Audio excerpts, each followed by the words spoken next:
Kozhikode Nadakkavu cooperative urban society ജീവനക്കാർക്കെതിരെ കേസ്. സ്വർണ്ണപ്പണയ വസ്തുക്കളിൽ തിരിമറി നടത്തിയെന്ന പരാതിയിലാണ് കേസ്. Accountant P Divya, society secretary M B Reju എന്നിവർക്കെതിരെയാണ് നടക്കാവ് പോലീസ് കേസെടുത്തത്. വിവരങ്ങളുമായി ദിസ്ന സുരേഷ് ചേരുന്നു. ദിസ്ന, മറ്റൊരു സഹകരണ ബാങ്കിലെ അഴിമതി കൂടി പുറത്തു വരികയാണ്. നടക്കാവ് കോപ്പറേറ്റീവ് അർബൻ സൊസൈറ്റി ജീവനക്കാർക്കെതിരെ നടപടി. സ്വർണ്ണപ്പണയ വസ്തുക്കളിൽ തിരിമറി എന്നുള്ളതാണ് പ്രധാനപ്പെട്ട പരാതി. ഇതിന്മേലാണ് ഇപ്പോൾ കേസെടുത്തിട്ടുള്ളത്. കൂടുതൽ വിവരങ്ങൾ ദിസ്ന. കഴിഞ്ഞ മാസം നടത്തിയ ഓഡിറ്റിംഗിലാണ് ഇത്തരത്തിൽ സ്വർണ്ണപ്പണയ വസ്തുക്കളിൽ തിരിമറി നടത്തിയെന്ന വിവരം ഇവർ അറിയുന്നത്. തുടർന്നാണ് ഇത്തരത്തിൽ പോലീസിൽ ഈ ഉദ്യോഗസ്ഥർ തന്നെ ഇതിന്റെ അധികൃതർ, ബന്ധപ്പെട്ട അധികാരികൾ പരാതി നൽകിയിരിക്കുന്നത്. നടക്കാവ് കോഓപ്പറേറ്റീവ് അർബൻ സൊസൈറ്റി ജീവനക്കാർക്കെതിരെയാണ് നിലവിൽ കേസ് വന്നിട്ടുള്ളത്.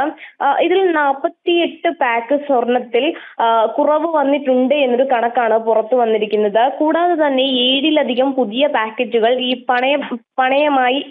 പണയം വെച്ചതിൽ കൂട്ടിച്ചേർത്തിട്ടുണ്ട് എന്നൊരു കണ്ടെത്തലും നിലവിലുണ്ട്.